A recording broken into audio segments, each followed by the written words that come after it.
Welcome back to Evergrowing, where we dive into the recent research shaping tomorrow's world. Today, we're talking about a topic that's crucial for understanding the future of our planet: global fertility rates. Did you know that the global total fertility rate, or TFR, has more than halved in the past 70 years? Back in 1950, women around the world had, on average, 5 children each. Fast forward to 2021, and that number has dropped to just 2.2 children per woman. What's driving this dramatic change? And what does it mean for our future? Let's explore. More than half of all countries and territories are now below the population replacement level of 2.1 births per woman. This is the number of children needed to keep a population stable without factoring in migration. In some places, the situation is even more dramatic. Take South Korea and Serbia, for example, where the fertility rate is less than 1.1. But it's a different story in sub-Saharan Africa. Here, fertility rates remain high, almost twice the global average. In 2021, women in the region that had an average of 4 children each, and in Chad, the TFR tops the global chart at a staggering 7 births per woman. So, what does the future hold? Projections suggest that global fertility will continue to decline. By 2050, we could be looking at the TFR of around 1.8, and by 2100, it might drop to just 1.6, well below the replacement level. Only 6 countries, including Samoa, Somalia, Tonga, Niger, Chad, and Tajikistan, are expected to have fertility rates above 2.1 by the end of the century. On the flip side, some countries might see their rates fall below 1 child per woman. Imagine that places like Bhutan, Bangladesh, Nepal, and Saudi Arabia are predicted to experience such dramatic drops. In Western Europe, the trend continues. The region's TFR is predicted to be 1.44 in 2050, dropping to 1.37 by 2100. But there are exceptions. Israel, Iceland, Denmark, France, and Germany are expected to have some of the highest fertility rates in the region, ranging between 2.09 and 1.4 by the century's end. And it's not just Europe. Across much of Asia and other parts of the world, fertility rates are projected to remain low. What does all this mean? Well, most of the world is heading towards a natural population decline when the number of deaths exceed the number of live births. By 2100, only 26 countries are expected to still see population growth due to more births than deaths. Countries like Angola, Zambia, and Uganda will be among of the few still expanding. So why should we care? Declining fertility rates impact everything, from the economy and social services to the very fabric of our society.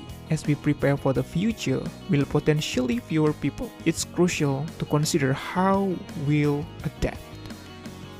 Imagine a world where over 3/4 of all live births occur in low and lower middle income countries. That's the reality we're heading towards, with 77% of live births expected in this region by 2100. Sub-Saharan Africa, in particular, is experiencing a slower decline in fertility. By 2100, this region is projected to contribute over half of the world's live births, up from around a quarter in 2021. Meanwhile, South Asia share of global live births is expected to drop from 25% in 2021 to just 7% by 2100.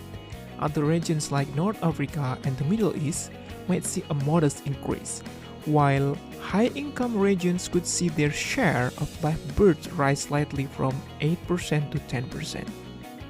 So, What can we do about this dividing birth pattern? National governments need to act swiftly and strategically. Policies to support higher birth rates in some areas and reduce them in other areas are essential. Time is of the essence, as current efforts to manage population growth will likely only be well after 2050. One key approach is fast-tracking access to modern contraceptive and female education, two major drivers of fertility rates.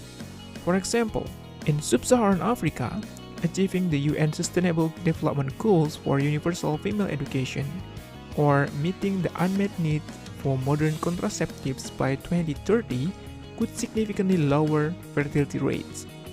In Niger, the total fertility rate could drop from a predicted 5 children per woman in 2050 to 2.7 if universal education targets are met, or to 4.3 if contraceptive needs are met. While it may be ambitious to achieve both universal target by 2030, the focus remains clear.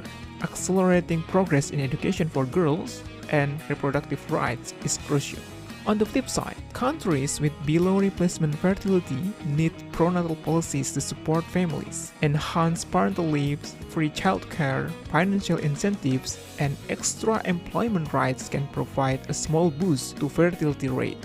Although these measures won't bring fertility back to replacement levels, they can prevent rates from dropping to extremely low levels. For instance, if pronatal policies are implemented, only 30 countries might fall below a TFR of 1.3 by 2100 compared to 94 without such policies.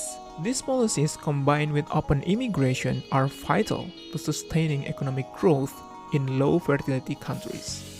But there is no one-size-fits-all solution. As Bhattacharya explained, social policies alone may not be enough. Nations will need to rely on open immigration to balance their shrinking populations. Sub-Saharan Africa, with its youthful population, could play a crucial role in this dynamic. There is also a concern about the countries resorting to draconian measures to control population growth. It's essential to promote and protect women's rights, ensuring they can have the number of children they desire while pursuing their careers.